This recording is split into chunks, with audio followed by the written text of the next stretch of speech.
Kita ini adalah umat Nabi SAW. Nabi Muhammad SAW itu keutamaannya sangat amat luar biasa. Bahkan dikatakan oleh Syekh Abdurrahman Ad-Dibai, al-kaunu isyaratun wa antal maksud. Jadi semua yang ada di alam semesta ini hanya pernak-pernik. Wa antal maksud, Nabi Muhammad lah tujuannya. Jadi Allah Ta'ala ciptain manusia, jin, malaikat, langit, bumi, dan alam semesta semuanya itu cuma pernak-pernik doang. Mau nunjukin keistimewaan, kemuliaan daripada baginda Nabi Muhammad sallallahu alaihi wa alihi wasallam. Saya mau kasih tahu nggak banyak deh tentang kemuliaan Nabi, karena kita kalau berbicara tentang kemuliaan Nabi itu orang-orang yang top, ya, orang-orang yang alim, orang-orang yang luas ilmunya aja udah pasrah, udah nyerah. Wa ala tafannuni wasifihi biwasfihi yafnaz zaman wa fihi malam yusofi. Berapa banyak orang yang mensifati, nyebutin tentang keindahan sifat Rasulullah, zamannya habis tapi sifat Rasulullah belum kelar-kelar disebutin. Saking agung mulianya ini Nabi Muhammad SAW. Dua saja saya mau sebutin. Di dalam Al-Quran Allah Subhanahu wa Ta'ala itu saking memuliakan Nabi Muhammad SAW itu sampai menyebutkan anggota demi anggota Nabi Muhammad SAW. Ini yang nyebutin bukan manusia, yang nyebutin Allah Subhanahu wa Ta'ala. Dari yang pertama, Allah Ta'ala menyebutkan hatinya Nabi Muhammad SAW. Apa kata Allah Ta'ala? Nazala bihi ruhul amin ala qalbik. Qalb itu hati. Hati siapa yang lagi disebutin oleh Allah Ta'ala? Hatinya Nabi Muhammad Sallallahu Alaihi Wasallam. Dalam Al-Quran juga Allah menyebutkan tentang lisannya Nabi, nih lidahnya Nabi. Apa kata Allah Ta'ala? Fa innama yasarnahu bilisanik. Lisanik tuh, lidah siapa yang dimaksud Nabi? Yang dimaksud Allah, lidahnya Nabi Muhammad SAW. Kemudian Allah pun menyebutkan mata, pandangan mata. Allah Ta'ala katakan mazagal basaru wa ma tagha. Al-basar yang disebut pandangan matanya siapa? Matanya Nabi Muhammad SAW. Wajahnya Nabi Muhammad disebutkan oleh Allah Ta'ala qad nara taqalluba wajhika fis samai falan walliyannaka qiblatan tardaha. Itu kan kisahnya itu kan Allah Ta'ala Nabi Muhammad SAW ketika sebelum hijrah ke kota Madinah, ke kota Yathrib, posisi Baitul Maqdis itu bisa Nabi Muhammad itu, contohnya ya, ini Baitul Maqdis, ini Ka'bah. Nabi ngadep sholatnya ke Baitul Maqdis, nah, itu ke Masjidil Aqsa ya, yang lagi diperjuangkan oleh orang-orang Islam. Kita doain biar Allah Ta'ala menangkan perjuangan orang-orang Islam, amin. Allah Ta'ala hancurkan musuh-musuh Islam. Allah jaga daripada kaum muslimin yang ada di Palestina khususnya, amin ya rabbal alamin. Ini Palestina, apa namanya, Masjidil Aqsa, Baitul Maqdis, ini Ka'bah. Nah, Rasul sholatnya di sini. Jadi di samping sholat ke Baitul Maqdis, Rasul pun ngadep ke Ka'bah. Tapi ketika Rasul SAW hijrah ke kota Madinah, ini posisi Ka'bah ada di belakang. Jadi Nabi SAW nggak bisa tuh sebagaimana yang dilakukan waktu di Mekah. Ya, ini posisi Ka'bah di belakang. Maka Nabi SAW selalu mengangkat daripada kepalanya ke atas langit. Qad nara taqalluba wajhika. Sering banget kata Allah Ta'ala, saya liatin wajahmu ya Muhammad. Jadi dilihatin terus tuh wajahnya Nabi SAW oleh Allah Ta'ala. Berkali-kali Nabi mengangkat lagi. Dibiarin oleh Allah Ta'ala, bukan karena Allah membiarkan Nabi, tapi karena cintanya Allah Ta'ala kepada Nabi Muhammad SAW, pengen selalu melihat wajahnya Nabi, ngelihat ke atas begitu. Nah, karena bukan artinya Allah ada di atas, tapi keagungan itu berkaitan dengan yang di atas. Maka di situ apa? Ketika Nabi mengangkat kepalanya ke atas, maka Allah melihat wajahnya Nabi SAW. Qad nara taqalluba wajhika fis sama. Kalau nggak salah 16 bulan atau 17 bulan di kota Yathrib, di kota Madinah, Nabi ngadep Baitul Maqdis. Sampai akhirnya turunlah ayat ini, qad nara taqalluba wajhika fis samai falan walliyannaka qiblatan tardaha. Kemudian kata Allah Ta'ala, kami akan palingkan kiblat Baitul Maqdis, kiblatan, sebuah kiblat, tardoha, yang kamu senangi.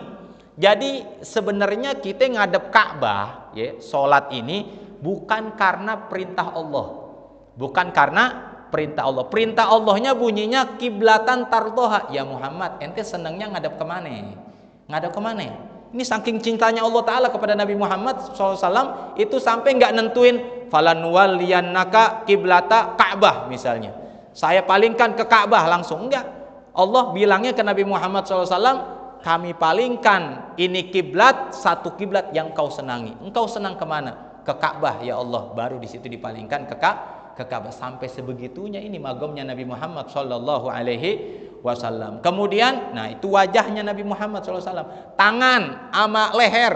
Allah Ta'ala katakan wala taj'al yadaka maglulatan ila unukik. Yadaka unukik. Itu yad artinya tangan. Unuk artinya leher. Tangan leher siapa yang dimaksud? Tangan leher Nabi Muhammad sallallahu alaihi wasallam. Nah, kemudian Allah Ta'ala juga sebutkan punggung dan dada dalam surat yang mungkin juga kita hafal umumnya, alam nashrah laka sodrok. Sodrok itu dada. Dada siapa? Dadanya Nabi Muhammad sallallahu alaihi wasallam. Wa wada'na anka wizrak alladhi anqadha dhahrok. Nah, dhahrok itu punggung. Punggung siapa yang dimaksud? Punggungnya Nabi besar Muhammad sallallahu alaihi wasallam. Anggota demi anggota daripada tubuhnya Nabi SAW itu disebut-sebut oleh Allah Subhanahu wa Ta'ala.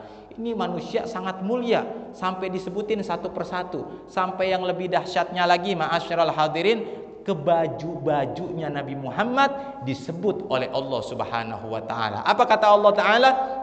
Wa thiyabaka fatahhir. Bajumu ya Muhammad sucikan. Bajunya Nabi Muhammad masuk ke dalam Al-Quran. Ini saking agungnya Nabi besar Muhammad sallallahu alaihi wa alihi wasallam.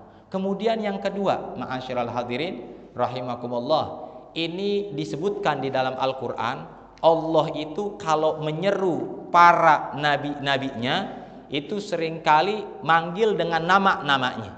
Ya Adamuskun, ya Nuh bil, ya Ibrahim a'rid, ya Musa inni stofaituka 'alan nasi bi risalati wa bi kalami fakhudh ma ataituka wa kum minasyakirin. Ya Daud, katanya ya Daud inna ja'alnaka, ya Isa bin Maryam, ya Zakaria inna nubasyiruka. Di ayat yang lain ya Yahya khudil kitaba. Itu nabi-nabi dipanggil oleh Allah Ta'ala, ya Daud, ya Isa, ya Ibrahim, ya Adam, ya Nuh. Tapi Nabi besar Muhammad sallallahu alaihi wasallam lam yukhatab bil ismi ta'ziman lahu. Allah enggak pernah manggil ya Muhammad.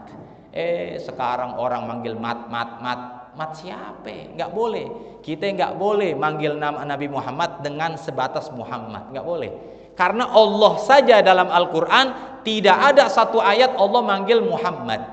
Allah di dalam Al-Qur'an menyebut selalu dengan nama ya ayyuhan nabi, ya ayyuhar rasul. Nabi rasul. Ada nama Muhammad dalam Al-Qur'an, meskipun ada, perhatiin, bunyinya pasti ada pangkatnya Nabi, seorang utusan Allah. Apa di antara ayat Al-Qur'an yang menyebutkan itu? Contoh, wa ma Muhammadun illa rasulun qad khalat min qablihir rusul. Tidaklah Muhammad melainkan seorang rasul tuh. Nah, disebutin pangkatnya Nabi Muhammad seorang utusan. Ada lagi di ayat Al-Qur'an Muhammadun Rasulullah walladzina amanu, dan seterusnya ila akhiril ayat. Kemudian ketika disebutkan di ayat lain wa aminu bima nazala ala Muhammadin wa huwal haq.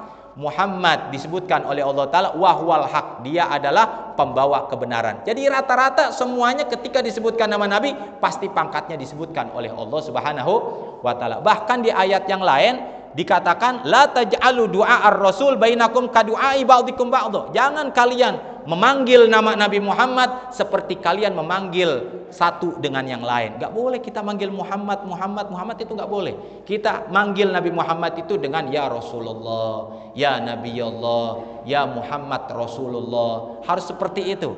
Kalau tidak hukumnya haram. Makanya ya kita jangan ikut-ikutan. Kalau misalnya ada seorang dai yang sangat disayangkan, misalnya dia panggil menceritakan tentang Rasul sallallahu alaihi wasallam dengan nama Nabi Muhammad sallallahu alaihi wasallam, maka jangan diikutin karena hukumnya haram. Keutamaan Nabi sallallahu alaihi wasallam ya. Bahkan yang luar biasanya lagi sebagai penutup, ketika Rasul sallallahu alaihi wasallam di Isra dan di Mi'rajkan oleh Allah taala, ini Rasul sallallahu alaihi wasallam mengatakan bainama ana, ketika. Kalimat bainama ana itu kalau kita pahami dalam bahasa Arab itu dadakan. Jadi Allah itu mengundang Nabi di Isra dan di Mi'rajkannya Nabi sallallahu alaihi wasallam itu tanpa ada perjanjian sebelumnya. Misalnya sebulan sebelumnya ngasih tahu, ya Rasulullah, ya Muhammad, utusanku, nanti sebulan lagi ente saya Isra dan saya Mi'rajkan. Ya enggak ada. Rasul bilangnya bainama ana. Bainama ana itu kata Sayyid Abu Ya Al-Maliki maknanya dadakan. Nah, jadi saya itu tiba-tiba tuh di Isra dan di Mi'rajkan oleh Allah Subhanahu wa taala. Ketika di Mi'rajkan ke Sidratul Muntaha, ya. Nah, di situ Rasul SAW langsung melihat Allah taala dengan mudah. Dadakan dengan mudah melihat Allah Subhanahu wa taala. Bahkan ketika turun dari mendapat perintah Allah taala ketemu Nabi Musa alaihi salam. Ketika ketemu Nabi Musa ditanya, Allah perintahkan kamu itu dengan sebuah perintah apa?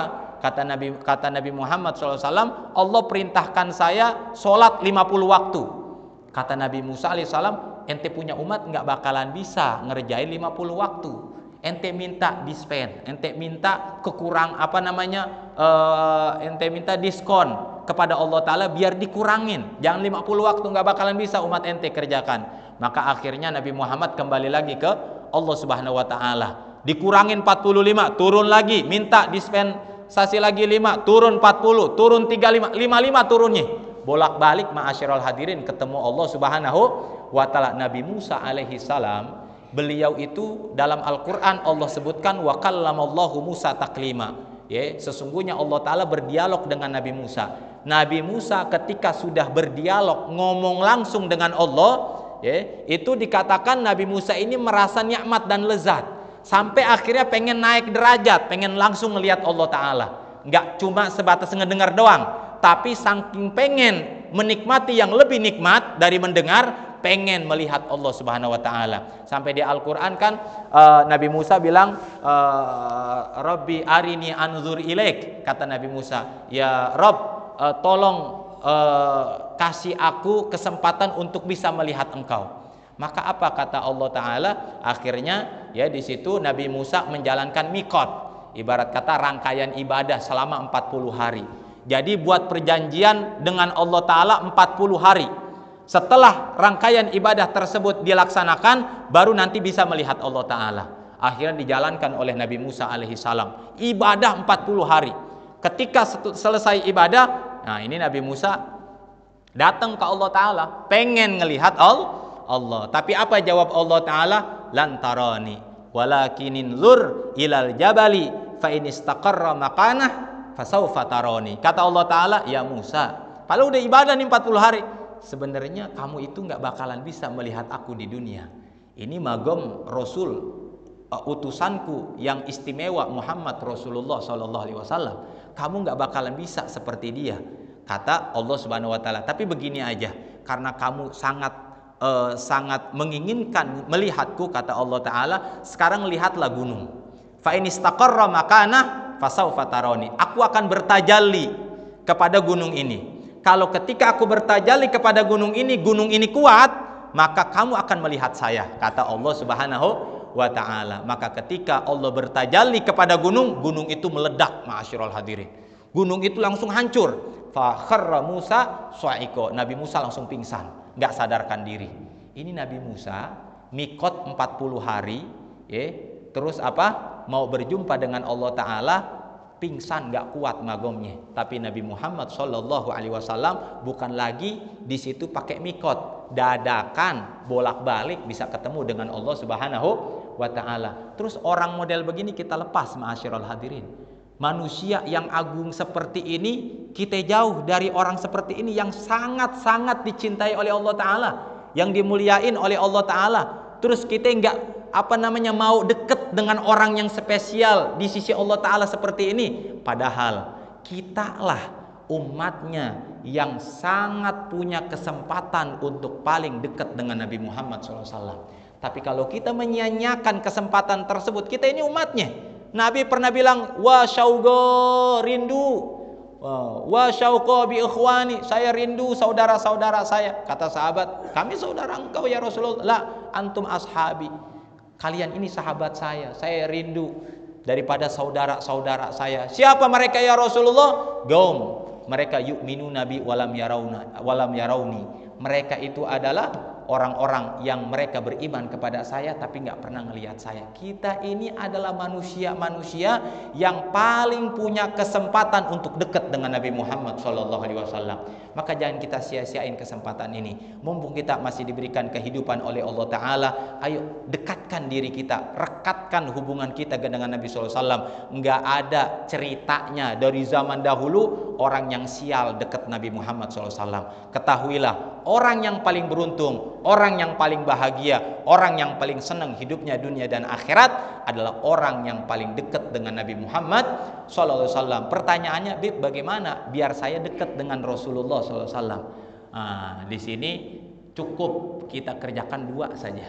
Pertama, banyakin sholawat kepada Nabi Muhammad SAW. Minimal ya, sehari 100 aja, jangan banyak-banyak ya. Kalau bisa lebih, 100, 1000, 2000, 10.000 lebih bagus ya. Gunakan kesempatan kosong kita buat kita bersolawat kepada Nabi SAW. Karena Nabi yang bilang paling dekat orang dengan saya adalah orang yang paling banyak bersolawat kepada saya. Banyakin solawat kepada Nabi Muhammad SAW dengan berbagai macam sigat. Antum hafal solawatnya, solawat yang bagaimana, udah baca sehafalnya antum. Karena solawat bagaimanapun itu akan nyampe kepada baginda Nabi SAW. Yang kedua adalah apa?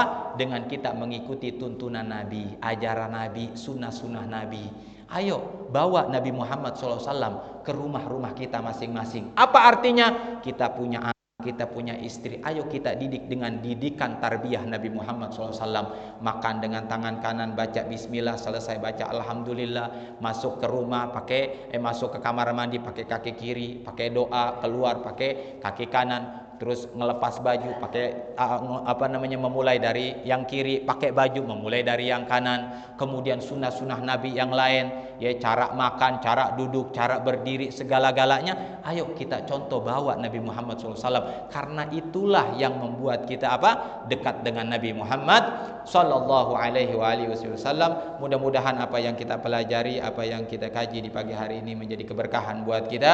Kita semakin baik di sisi Allah Ta'ala. Allah Ta'ala ampunkan dosa-dosa kita. Bahkan Allah Ta'ala ganti dosa kita menjadi pahala-pahala yang berlipat ganda di sisi Allah Subhanahu Wa Ta'ala. Allah kabul hajat-hajat kita yang sakit, biar Allah sembuhin penyakitnya. Allah panjangkan umurnya. Allah kabul hajat-hajatnya. Biar kita semua yang kumpul di sini, khususnya Allah Ta'ala berkahi kehidupan kita. Allah Ta'ala benahi kehidupan kita. Allah perbaiki daripada keadaan kita. Allah Ta'ala selalu bimbing kita sampai kita mati husnul khatimah, sampai kita berjumpa dengan kekasih kita baginda Nabi SAW, Nabi Muhammad SAW yang nuntun kita masuk ke dalam surga bersamanya. Amin ya rabbal alamin. Rabbana taqabbal minna innaka antas samiul alim wa tub alaina innaka antat tawwabur rahim. Wa sallallahu ala sayyidina Muhammadin nabiyil ummi wa alihi wa sahbihi wa sallam bi fadli subhana rabbika rabbil izzati amma yasifun wa salamun alal mursalin walhamdulillahi rabbil alamin.